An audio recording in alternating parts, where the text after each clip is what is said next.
नमस्कार दोस्तों, welcome back आपके अपने चैनल पर। मैं हूं गुड्डी और आज फिर मैं आपके लिए लाई हूं एक ऐसा रहस्य जिसे सुनकर आपके रोंगटे खड़े हो जाएंगे। क्या आपने कभी सोचा है कि जब पूरा पहाड़ हिल रहा हो, नदी तबाही मचा रही हो, तो कोई मंदिर कैसे बच सकता है? 30 की वो भयानक रात, अलकनंदा उफान पर थी, सब कुछ बह रहा था, लेकिन बद्रीनाथ धाम जरा भी नहीं हिला। संयोग या फिर कोई दिव्य शक्ति? आज की इस वीडियो में मैं गुड्डी आपको बताने वाली हूँ बद्रीनाथ के चौंकाने वाले रहस्य, जो विज्ञान और विश्वास दोनों को चुनौती देते हैं। तो वीडियो को अंत तक जरूर देखिए, क्योंकि आखिरी रहस्य सबसे ज्यादा चौंकाने वाला है। 3 जून 2021 अलकनंदा नदी का पानी अचानक काला हो उठा। पहाड़ों से गर्जना सुनाई दे रही थी, जैसे कोई अदृश्य शक्ति चेतावनी दे रही हो। जोशीमठ के मकान एक एक कर हंसने लगे, लेकिन बद्रीनाथ मंदिर वह अडिग खड़ा रहा, जैसे कोई दिव्य ढाल उसे सुरक्षा दे रही हो। क्या यह सिर्फ एक संयोग था, या फिर भगवान विष्णु की वह प्रतिज्ञा सच हो रही थी, जिसमें उन्होंने कहा था यह धाम कलयुग तक अविनाशी रहेगा? लेकिन क्या आप जानते हैं, यह मंदिर असल में है ही नहीं। जी हाँ, जो मूर्ति आज पूजी जाती है वह अलकनंदा नदी की गहराइयों से निकाली गई एक रहस्यमयी मूर्ति है, जिसे आदि शंकराचार्य ने सपने में मिले संकेत के बाद खोजा था। ये दुनिया का एकमात्र ऐसा मंदिर है जिसने अपने विनाश की भविष्यवाणी खुद ही कर दी है। इस मंदिर में हर साल घटने वाली एक रहस्यमयी घटना संकेत देती है कि यह मंदिर जल्द ही विलुप्त हो जाएगी। उत्तराखंड के बर्फीले पहाड़ों के बीच स्थित यह बद्रीनाथ मंदिर हिंदू सनातन धर्म के 4 धामों में से एक है। यह केवल एक तीर्थ स्थल नहीं, बल्कि असंख्य रहस्यों का केंद्र है, जिसके अनसुलझे और चमत्कारी रहस्य आपको चौंका देंगे, जिन्हें वैज्ञानिक भी आज तक नहीं समझ पाए हैं। भक्त बद्रीनाथ धाम को दूसरा वैकुंठ लोक मानते हैं, क्योंकि माना जाता है कि आप यहां से सीधे वैकुंठ की यात्रा कर सकते हैं। यह मंदिर साल में केवल 6 महीने के लिए ही खुलता है, और जब यह बाकी 6 महीने के लिए बंद किया जाता है, तो कैसे बर्फीले तूफानों के बीच दबे रहने के बावजूद अंदर जलने वाली अखंड ज्योति निरंतर जलती रहती है, वह भी बिना किसी बात या तेल के। और आखिर क्यों केरल के पुजारी यहाँ के मुख्य पुजारी होते हैं, जबकि यह मंदिर तो उत्तराखंड में है? और क्यों इन पुजारियों को स्त्री वस्त्र पहनकर और सजकर पूजा करनी होती है? क्या यह कोई श्राप है या कोई और रहस्य? और सबसे खास बात है, यहाँ बहने वाली अलकनंदा नदी, माना जाता है कि यह नदी पापियों पर नहीं गिरती और उल्टी बहनी शुरू हो जाती है। आपने भारत के सभी हिंदू मंदिरों में शंख बजते तो जरूर देखा होगा, पर ऐसा क्या हुआ कि बद्रीनाथ धाम में शंख बजाने पर पूरी तरह प्रतिबंध लगा दिया गया है? बद्रीनाथ धाम बर्फीले पहाड़ों के बीच है, जिस कारण इसका तापमान हमेशा 90 G से कम रहता है और आसपास के सभी तालाब और नदियों का पानी जम जाता है। पर चौंकाने वाली बात तो यह है कि इस सर्द मौसम में भी तप्त कुंड का पानी हमेशा 24 डिग्री सेल्सियस रहता है, जो कि काफ़ी ज़्यादा गर्म होता है। आखिर यह संभव कैसे है? जोशीमठ में स्थित भगवान नरसिंह की मूर्ति का हाथ हर साल पतला होता जा रहा है। आखिर ऐसा क्यों हो रहा है? पुराणों में कहा गया है कि जिस दिन यह हाथ पूरी तरह टूट जाएगा, उस दिन बद्रीनाथ का अंत शुरू हो जाएगा। क्या यह कलयुग के अंत की ओर इशारा कर रहा है, या इसके पीछे कोई और गढ़ संकेत छिपा है? और कैसे इस भव्य और रहस्यमयी मंदिर का निर्माण हुआ? कैसे इतनी ऊंचाई पर पहाड़ी इलाके में इसे बनाया गया? और शंकराचार्य ने कैसे भगवान की मूर्ति को ढूंढ निकाला, जिसे यहाँ के लोगों ने नदी में फेंक दिया था? आखिर यहाँ के लोगों ने ऐसा क्यों किया? क्या है इसकी असली सच्चाई? यह सभी वह सवाल हैं जिनके जवाब आज तक विज्ञान भी नहीं दे पाया। लेकिन आज हम इन रहस्यों से पर्दा उठाएंगे।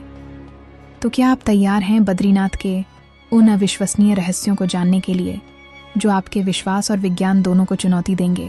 तो चलिए शुरू करते हैं वह यात्रा जो आपको हिमालय के सबसे गहरे राज तक ले जाएगी।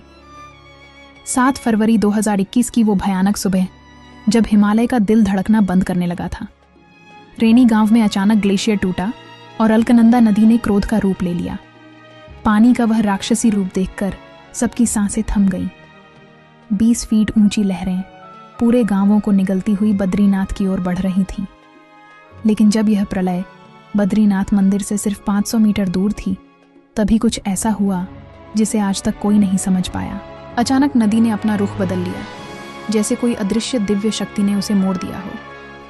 क्या यह महज एक संयोग था, या फिर यह वही चमत्कार था जिसका जिक्र स्कंद पुराण में मिलता है, जहां भगवान विष्णु ने कहा था, जब तक मैं यहाँ तपस्या में लीन हूं, यह धाम प्रलय से अछूता रहेगा। वैज्ञानिक आज भी हैरान हैं कि कैसे 2021 की उस भीषण आपदा में, जब आसपास का पूरा इलाका तबाह हो गया, बद्रीनाथ मंदिर का एक पत्थर तक नहीं हिला। मंदिर के पुजारियों का दावा है कि उस रात मंदिर के गर्भगृह से एक नीली ज्योति निकलकर नदी की ओर गई थी। लेकिन सबसे चौंकाने वाला रहस्य तो मंदिर की स्थापना में छुपा है। आधुनिक वैज्ञानिकों ने पाया है कि बद्रीनाथ मंदिर बिल्कुल उसी स्थान पर बना है जहां हिमालय की 2 टेक्टोनिक प्लेट्स आपस में मिलती हैं। एक ऐसा बिंदु जहां पृथ्वी की चुंबकीय शक्ति सबसे तीव्र होती है। क्या यह संयोग है कि यही वह स्थान है जहां भगवान विष्णु ने योग समाधि की थी? और एक और हैरान कर देने वाला तथ्य, 1803 के भीषण भूकंप में जब पूरा गढ़वाल क्षेत्र ध्वस्त हो गया था, तब भी बद्रीनाथ मंदिर को कोई नुकसान नहीं हुआ था। क्या यह मंदिर सच में दिव्य शक्तियों द्वारा संरक्षित है, या फिर प्राचीन ऋषियों ने कोई ऐसा वास्तु रहस्य जान लिया था जो आज का विज्ञान भी नहीं समझ पाया? वैसे अगर आपको वीडियो अच्छी लग रही है तो कमेंट में जय बद्रीनाथ जरूर लिखें। एक बात तो तय है, बद्रीनाथ सिर्फ एक मंदिर नहीं, बल्कि प्रकृति और दिव्यता के बीच का वह रहस्यमय सेतु है जहां नियमों को चुनौती मिलती है और आस्था विज्ञान से आगे निकल जाती है। सतयुग का वह पावन क्षण जब बद्रीनाथ की घाटियां भगवान शिव की तपस्या से गूंज रही थीं। यह वह स्वर्णिम समय था जब शिव पार्वती अपने गणों के साथ इस दिव्य स्थल पर विचरण करते थे। पौराणिक ग्रंथों में वर्णित है कि यहाँ के वृक्ष फलों से नहीं बल्कि रत्नों से लदे रहते थे और झरनों का जल अमृत बनकर बहता था। लेकिन एक दिन इस स्वर्गिक शांति को तोड़ते हुए एक अद्भुत घटना घटी। भगवान विष्णु संपूर्ण ब्रह्मांड में ध्यान के लिए एक ऐसा स्थान ढूंढ रहे थे जहां कलयुग का प्रभाव कभी ना पहुंच सके। जब उनकी दृष्टि इस हिमालय स्वर्ग पर पड़ी तो उनका हृदय आनंद से भर गया। परंतु एक समस्या थी, यह तो शिव का निजी धाम था। कैसे लेते भगवान शिव से यह स्थान? तब विष्णु ने रची एक ऐसी लीला जिसने धर्म और भक्ति की नई परिभाषा लिख दी। एक शरद पूर्णिमा की रात, जब शिव पार्वती पर्वत शिखर पर चंद्र दर्शन कर रहे थे, तभी अचानक एक मासूम बालक के रोने की आवाज गूंजी। पार्वती का मात हृदय विचलित हो उठा। वह तुरंत उस रोते हुए बालक को ढूंढने निकल पड़ी जो एक बद्री वृक्ष के नीचे छिपा बिलख रहा था। बालक के नेत्रों में एक अलौकिक तेज था, उसके मुखमंडल से दिव्य प्रकाश फूट रहा था। शिव जान गए कि यह कोई साधारण बालक नहीं बल्कि स्वयं विष्णु है। जैसे ही पार्वती ने बालक को गोद में उठाया और अंदर ले गई, विष्णु ने अपनी लीला का दूसरा चरण शुरू किया। उन्होंने अचानक अपने हाथों से शिव पार्वती के आवास का द्वार पकड़ लिया और चमत्कारिक रूप से स्वयं को अंदर बंद कर लिया। गर्भगृह से उनकी वाणी गूंजी, हे देवाधिदेव, अब से यह स्थान मेरी तपोभूमि होगा। मैं यहाँ नर नारायण के रूप में साधकों को मोक्ष का मार्ग दिखाऊंगा। यह देखकर शिव मुस्कुराए। शिव ने प्रेम पूर्वक विष्णु को आशीर्वाद दिया, तथास्तु, यह स्थान अब से बद्रीनाथ धाम कहलाएगा। जब तक कलयुग का अंत नहीं होता, तब तक तुम यहाँ नर नारायण के रूप में निवास करोगे। इतना कहकर शिव केदारनाथ की ओर चल पड़े। कहते हैं, इसी पल स्वर्ग से विश्वकर्मा प्रकट हुए और उन्होंने एक रात में ही वह अद्भुत मंदिर का निर्माण किया जिसमें विष्णु के बाल रूप की प्रतिमा स्थापित हुई। परंतु यहाँ एक और रहस्य छिपा है। मूल मूर्ति वास्तव में शालिग्राम शिला से बनी थी, जिसे विष्णु ने स्वयं स्पर्श किया था।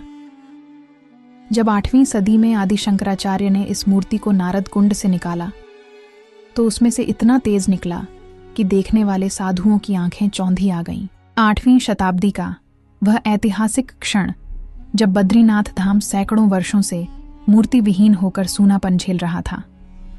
कहते हैं, उस समय मंदिर के पुजारियों की आंखों में केवल निराशा थी। वे जानते थे कि उनके पूर्वजों ने भगवान बद्रीनाथ की मूल मूर्ति को हूणों के आक्रमण से बचाने के लिए अलकनंदा नदी की गहराइयों में छुपा दिया था। लेकिन अब कोई नहीं जानता था कि वह दिव्य प्रतिमा कहाँ है। तभी एक दिन केरल से आए एक युवा सन्यासी ने इस रहस्य को सुलझाने का संकल्प लिया, और वह सन्यासी थे आदि शंकराचार्य। लेकिन समस्या यह थी कि नदी का वेग इतना तेज था कि उसमें से एक सुई निकालना भी असंभव था। फिर एक मूर्ति कैसे मिलती? शंकराचार्य ने जब पुजारियों से पूछा कि मूर्ति कहाँ छुपाई गई थी, तो सभी ने असमर्थता जताई। तब उन्होंने एक अद्भुत तपस्या शुरू की। 3 दिन और 3 रात तक वे नारद कुंड के किनारे बिना अन्न जल के ध्यान मग्न रहे। चौथे दिन सुबह जब सूर्य की पहली किरण ने कुंड के जल को स्पर्श किया, तो शंकराचार्य के कानों में एक दिव्य आवाज गूंजी, हे शंकर, मैं यहां हूं। इस कुंड की सबसे गहरी गुफा में, जहां नारद मुनि ने एक बार तपस्या की थी। यह सुनकर शंकराचार्य ने अपनी दिव्य दृष्टि से देखा। कुंड के तल में एक विशाल शालिग्राम शिला चमक रही थी। बिना एक पल गंवाए वे नारद कुंड की ओर चल पड़े। जब उन्हें नारद कुंड की ओर बढ़ते देखा तो सभी स्तब्ध रह गए, क्योंकि यह कुंड अपनी 40 फीट गहराई के लिए कुख्यात था। पर शंकराचार्य ने संकल्प पूर्वक जल में छलांग लगा दी। पूरे 1 घंटे तक सभी की सांसें थमी रहीं। तभी अचानक नदी का जल उफन उठा और एक अद्भुत दृश्य देखने को मिला। शंकराचार्य हाथों में एक चमकदार शालिग्राम शिला लिए जल से बाहर आ रहे थे, जिससे इतना तेज निकल रहा था कि देखने वाले चौंक गए। यह वही मूल मूर्ति थी जिसे 300 वर्ष पहले नदी में छुपाया गया था। लेकिन सबसे आश्चर्यजनक बात यह थी कि मूर्ति पर एक भी शैवाल नहीं चिपका था। उसमें कोई दरार नहीं आई थी, बल्कि वह और भी अधिक चमकदार हो गई थी। शंकराचार्य ने समझाया, ये कोई साधारण पत्थर नहीं, बल्कि स्वयं भगवान विष्णु का साक्षात स्वरूप है। शालिग्राम शिला वह दिव्य पदार्थ है जो लाखों वर्षों तक जल में रहकर भी नष्ट नहीं होता।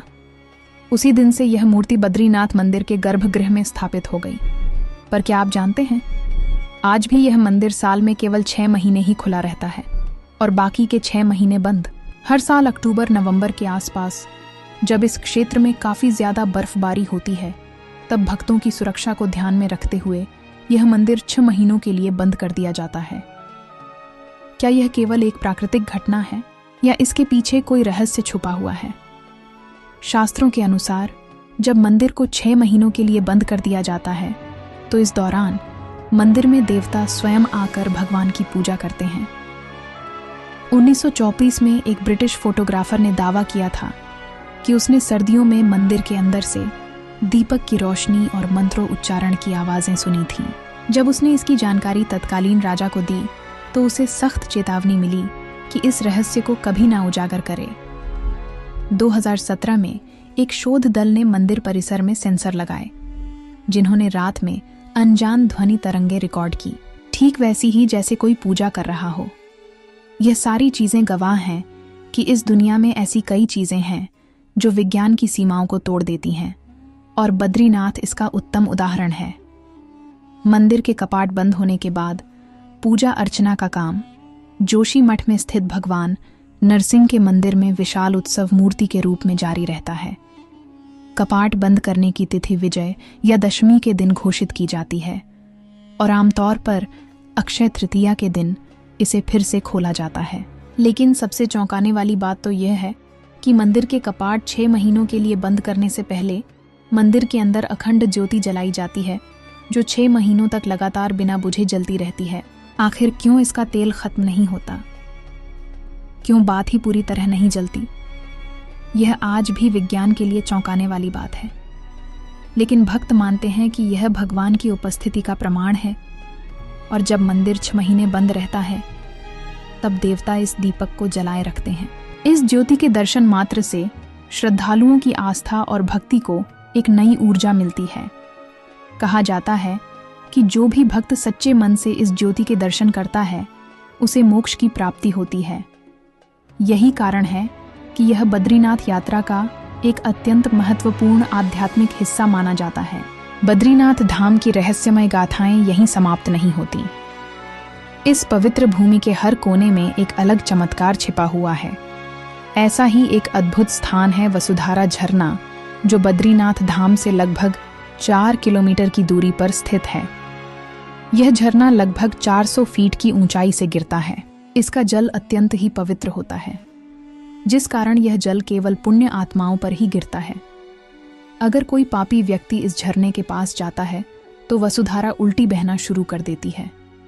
मान्यताओं के अनुसार महाभारत काल में युद्ध समाप्त होने के बाद जब पांडव स्वर्ग की यात्रा पर निकले थे, तब वे यहीं से गुजरे थे और सहदेव ने यहीं पर अपने प्राण त्याग दिए थे।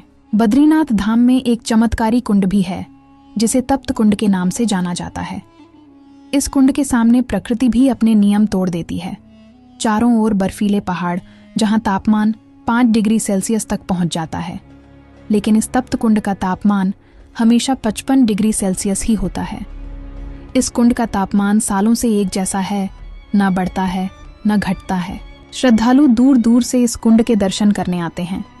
ये कुंड बाहर से छूने पर काफी ज्यादा गर्म लगता है, पर जब भक्त इसमें स्नान करते हैं तो यह शरीर और आत्मा को तृप्त कर देता है। भक्तों का यह तक मानना है कि इस कुंड में स्नान करने से उन्हें अनेक प्रकार के रोगों से मुक्ति मिल गई। लेकिन आखिर इतने सर्द मौसम में यह कुंड इतना गर्म कैसे? विज्ञान के पास तो इसका कोई जवाब नहीं है, लेकिन धार्मिक ग्रंथों के अनुसार इसे सूर्यदेव का निवास माना जाता है। एक समय जब सूर्यदेव को हत्या का पाप लगा था, तब सूर्यदेव ने भगवान विष्णु से इस पाप से मुक्त होने का उपाय मांगा।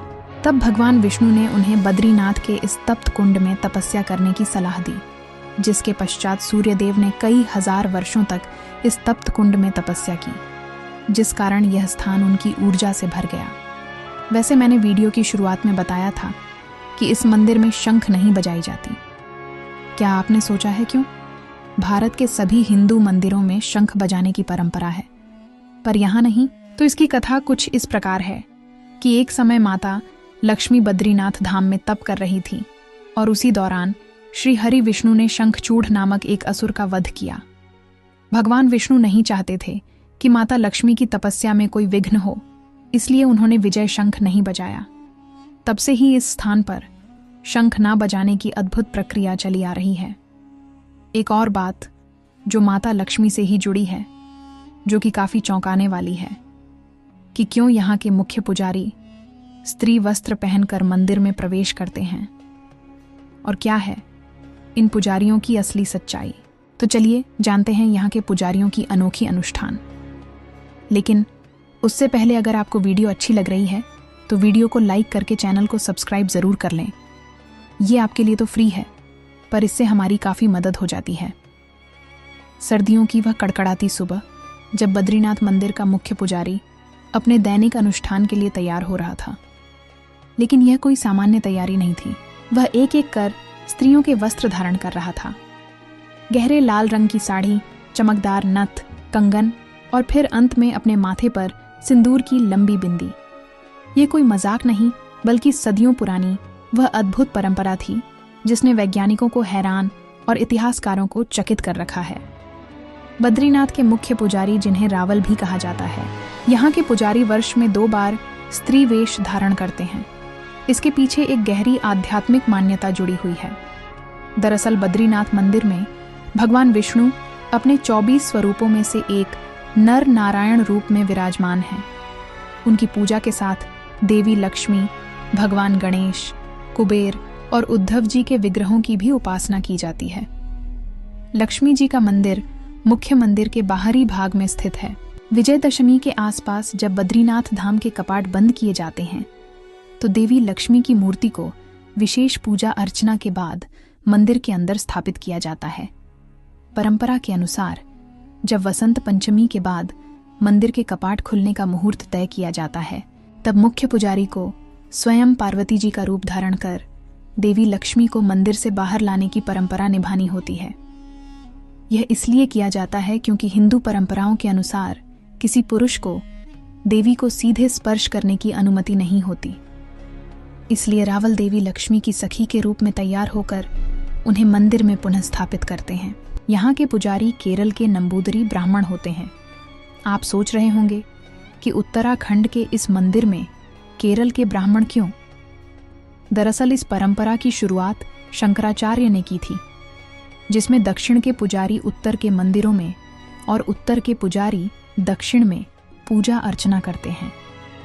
उन्होंने संस्कृति और सभ्यता के आदान प्रदान के लिए ऐसा किया था जो आज भी चली आ रही है। वैसे तो बद्रीनाथ के और भी कई चौंकाने वाले रहस्य हैं, पर सबसे ज्यादा चौंकाने वाली बात यह है कि इस मंदिर ने अपने विनाश की भविष्यवाणी पहले ही कर दी है। मंदिर के अंदर स्थित भगवान विष्णु की मूर्ति का हाथ हर 12 साल में 1 इंच टूटता जा रहा है। यह कोई सामान्य मूर्ति नहीं, बल्कि एक जीवित चेतना है जो हमें समय के अंत की चेतावनी दे रही है। 1934 में पहली बार पुजारियों ने नोटिस किया कि मूर्ति का दाहिना हाथ 1 इंच टूट गया है। हर 12 साल में यह हाथ और 1 इंच छोटा होता जा रहा है। 2024 तक यह 4 इंच टूट चुका है। हैरानी की बात तो यह है कि टूटे हुए हिस्से में से स्वर्णिम रेत निकलती है, जिसका विश्लेषण करने वाले वैज्ञानिकों ने पाया कि यह अज्ञात धातु है। कल की पुराण के अध्याय 2 श्लोक 15 में लिखा है, जब बद्रीश का हस्तभंग होगा तब कलयुग का प्रलय आरंभ होगा। पंडितों का मानना है कि जब हाथ कलाई तक टूट जाएगा तब भगवान कल के अवतार लेंगे। यहाँ तक हर बार जब मूर्ति का हाथ टूटता है तो अजीब घटनाएं होती हैं। 1999 में जिस दिन हाथ टूटा उसी दिन पाकिस्तान में भयानक भूकंप आया। दूसरी बार 1911 में हाथ टूटने के 48 घंटे बाद जापान में सुनामी आई और तीसरी बार 2023 में टुकड़ा गिरते ही उत्तराखंड में बादल फटा। ये केवल संयोग नहीं बल्कि चेतावनी है कलयुग के अंत की। क्या यह सच में भगवान विष्णु का अंतिम संदेश है? क्या हम उस महाप्रलय के कगार पर खड़े हैं? जब बद्रीनाथ का यह टूटा हाथ पूरी तरह से गिर जाएगा, या फिर यह कोई और दिव्य लीला है जिसे हम मनुष्य समझ नहीं पा रहे? बद्रीनाथ मंदिर की कहानी यहीं समाप्त नहीं होती। इस मंदिर का प्रसाद भी चर्चा का विषय है। बद्रीनाथ धाम में श्रद्धालुओं को दिया जाने वाला प्रसाद एक अनोखा रहस्य समेटे हुए हैं। इस मंदिर में तुलसी का प्रसाद वितरित किया जाता है, जो बाकी मंदिरों के प्रसाद से अलग है। बद्रीनाथ मंदिर में चढ़ाए जाने वाले तुलसी प्रसाद की सबसे बड़ी विशेषता यह है कि यह कभी खराब नहीं होता। आप इस प्रसाद को कितने भी दिन रख लें, यह ना तो खराब होता है और ना ही इसकी सुगंध समाप्त होती है। इस तुलसी प्रसाद को विशेष रूप से भगवान बद्रीनाथ को अर्पित करने के बाद ही भक्तों को वितरित किया जाता है। कहा जाता है कि इस प्रसाद को ग्रहण करने से शारीरिक और मानसिक शुद्धता प्राप्त होती है। वैज्ञानिक दृष्टिकोण से देखें तो तुलसी में औषधीय गुण पाए जाते हैं, जिससे यह जल्दी खराब नहीं होती। तुलसी में मौजूद एंटीबैक्टीरियल और एंटीऑक्सीडेंट गुण इसे लंबे समय तक सुरक्षित रखते हैं। लेकिन श्रद्धालु इसे केवल भगवान बद्रीनाथ की कृपा मानते हैं, जो इस प्रसाद को दिव्यता प्रदान करती है। बद्रीनाथ धाम के रहस्यों की यह यात्रा अब अपने अंतिम पड़ाव पर पहुंच चुकी है, लेकिन एक सवाल अभी भी अनुत्तरित है। क्या यह वास्तव में धरती पर वैकुंठ है, जहां तप्त कुंड का रहस्य विज्ञान को चुनौती देता है, जहां मूर्ति का टूटता हाथ कलयुग के अंत की चेतावनी दे रहा है और जहां अदृश्य शक्तियां मंदिर की रक्षा करती हैं? ये सभी रहस्य एक ही सत्य की ओर इशारा करते हैं। बद्रीनाथ कोई साधारण स्थान नहीं, बल्कि दिव्य और मानवीय लोक के बीच का सेतु है। अगर आपको यह रहस्य रोमांचक लगे तो केदारनाथ के उस अनसुलझे रहस्य के बारे में तो आप हैरान रह जाएंगे। 2013 की भीषण बाढ़ में केदारनाथ मंदिर के पीछे आकर रुका। वह विशाल पत्थर कोई संयोग नहीं, बल्कि भगवान शिव का चमत्कार था। हमारी केदारनाथ वाली डॉक्यूमेंट्री में हमने उन गुप्त सुरंगों, रहस्यमय शिवलिंग और अद्भुत चमत्कारों का पता लगाया है, जिन्हें देखकर आपका विश्वास ही बदल जाएगा। अगर आपको यह वीडियो पसंद आया तो लाइक करें, शेयर करें और हमारे चैनल को सब्सक्राइब करें। धन्यवाद।